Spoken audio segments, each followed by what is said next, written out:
Hi everyone! Nandito muli si Dali for another healthy episode. This time, magluluto tayo ng isang Filipino favorite. A very healthy kare-kare made of tuna.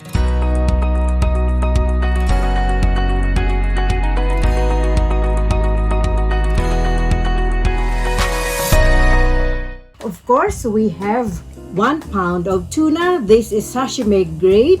Garlic, salt, garlic and onion powder, liquid, annatto seed. So from the seed, I boiled this and then nag-create ng color. Eggplant, talong. I soak this with water just to avoid na mag-itim. 1 whole banana blossom, puso ng saging, small size and I quartered. 4 pieces of sweet pepper or salad pepper, bok choy, string beans or batong, kalabasa or squash, 1.5 cups of coconut milk, 6 pieces of pearl onion, 5 cloves of garlic, minced, 1.5 teaspoon turmeric, 1/4 cup of patis. I'm gonna be featuring another princess in the kitchen. This is also my best mate in the kitchen. I have the privilege to get this brazier pan for a reward because of hard work working with Salad Master.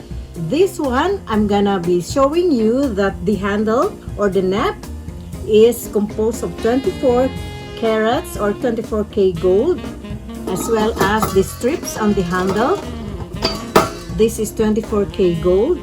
This is a limited edition, came out in October. I preheated the brazier pan and let's check if the pan is ready. If the water dances like Macarena or dances like pearl, look at that. See that? So that means our brazier pan is ready na. I put a little dash of garlic salt just to add flavor. Both sides. Here. Okay. And since healthy cooking tayo, I'm using, of course, extra virgin cocoa oil. We have to pan-seared our tuna for 2 minutes one side and 2 minutes on the other side. Don't worry if you put this much extra virgin cocoa oil. There's no guilt because it's healthy. Let's start searing our tuna for 2 minutes.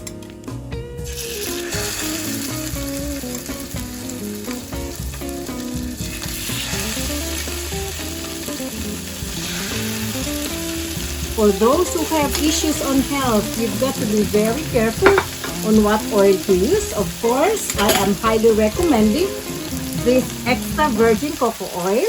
This is also coming from the Philippines and it's an organic extra virgin coconut oil. You've got to crack the lid a little bit, cover it for 2 minutes. Alright, this time we've got to flip the tuna on the other side.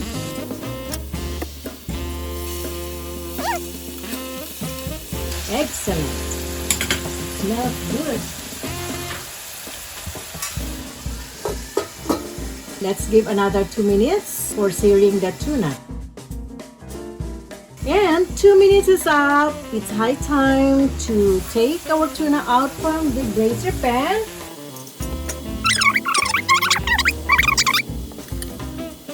Oh, so it smells so good. Hindi pa nga luto, but I can smell it's really good. Put your fire on medium-low, okay? And then we have here a leftover of the extra virgin cocoa oil. Ubusin natin dito. Again, as I've said, we won't be guilty using extra virgin cocoa oil because it is antioxidant. This is good for you. And friends who are suffering from high cholesterol, this is the best oil for you to use. Start na ang ating gisa-gisa. Onion first. And these are pearl onions. Cover this. Give the onion at least 2 minutes. until it will become translucent. So medyo ano na siya, yung luto na medyo may translucent. Ano bang translucent sa Tagalog? Medyo yun, translucent. Okay, let's check. 2 minutes is up for our onion.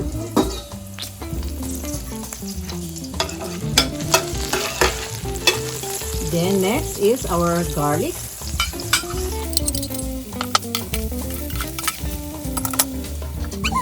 Another 2 minutes for the garlic. Alright, 2 minutes is up. Next is we've got to add all the vegetables. This is the Salad Master way. Unahin muna natin itong ating banana blossom or puso ng saging. Still maintain your fire or your heat in medium-low. Lagay lang yan lahat. Make sure your hands are clean. So I never touch my food with unwashed hands. Okay? And then this one also. The string beans. The eggplant. Dump everything here. Achuete seeds. I boiled it with 1/2 cup of water. So this is the result. And then put a little bit of garlic and onion powder. Turmeric. Here. Just to add flavor. And of course, this is healthy. And our coconut milk.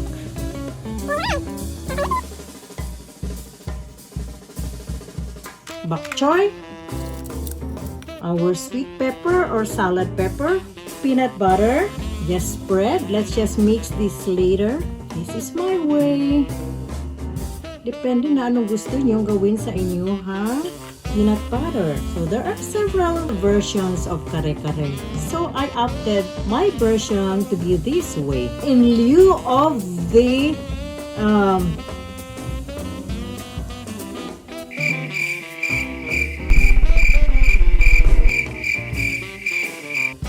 bagoong, I have here our patis which is equivalent to 1/3 cup para pang lasa natin. Kung medyo bland or if you think you want a little saltiness after, so just add salt, okay? And then on top is our tuna.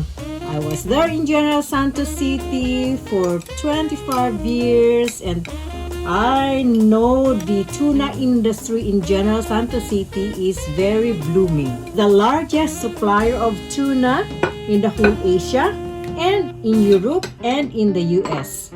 So that's where the tuna industry is in General Santos City. So we've got to cover this. Then adjust our heat from medium-low to medium. So you've got to know your stove kung gaano siya kainit para hindi masunog yung ating niluluto, okay? So the moment this vapor valve starts on clicking, here this one, so that means we have to check our tuna kare-kare dahil it is already cooked. So an average of 15 minutes. So kita-kita-kits tayo after 15 minutes, okay? And this time, we have heard the vapor valve starts on clicking. That means, pwede nating buksan ang ating brazier pan. Let's check kung luto na yung gulay. And then, imimix din natin yung liquid with the peanut butter na nilagay natin. So, para ma-incorporate sila, so let's open this. And then, mix, okay? Wow! Look at the color. It's really still bright. Maintain pa rin ang real color ng ating vegetable. Mix natin. Siguruhin natin na ma-well incorporate ang liquid sa ating mga gulay and as well as sa ating tuna.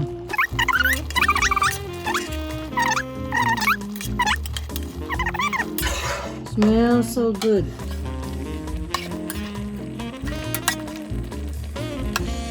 Huwag lang natin i-soak ang ating tuna sa ating sabaw para hindi mag-soften ang tuna. We still have to maintain the firmness of our tuna.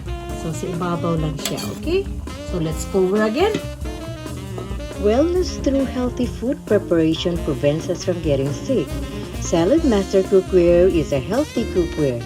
It is made of 316 titanium stainless steel, pure, clean, non-toxic cookware, and it has a limited lifetime warranty.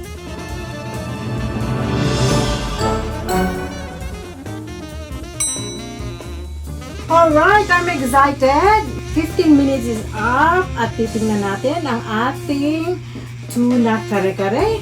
Kung ano ngayon ang ating result. Did you hear that sound that generated? That's the indication that our tuna kare-kare is ready and cooked for 15 minutes. So, look at the convenience of cooking with Salad Master. It's like as easy as ABC. Let me turn this off para hindi masunog ang ating salt. Aside from a very healthy cookware, you will have also the opportunity to just do your thing in the kitchen because you just have to dump and leave our kare-kare. While cooking, I washed, I cleaned, and here I am, ready to taste our tuna kare-kare. 1, 2, and 3. Oh gosh. Oh, look at the color. So it retains the color of our vegetables. Red as red, and then green as green. Look at this. They're still green, like green. Hindi siya mukhang kulubot, kuluntoy. See, still green. Very green string beans.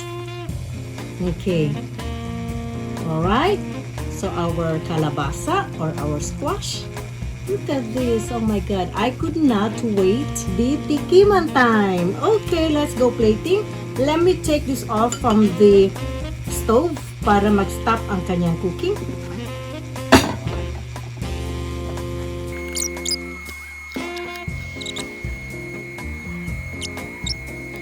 Look at this. This is our finished product. Our tuna kare-kare.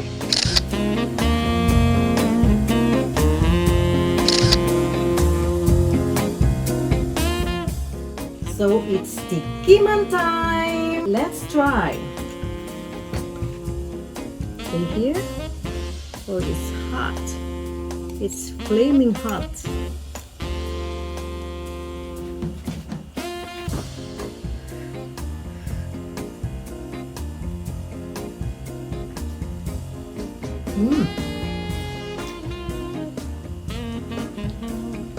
The vegetable is still crunchy.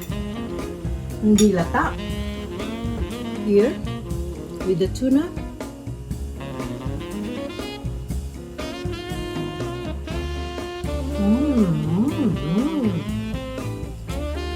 The tuna is so soft. It's like gel because the quality of this tuna is sashimi grade. So if it's sashimi grade, it's kinda gel-like. Yung kanyang meat, malambot and then transparent. Maraming klaseng tuna, bluefin tuna, big eye tuna, and all those sashimi grade na nakikita namin actual sa General Santos City.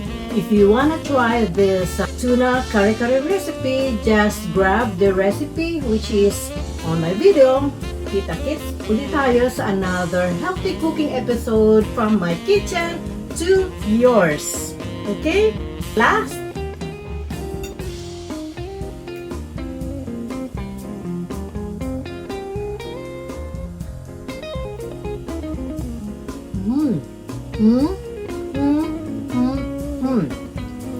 enjoy!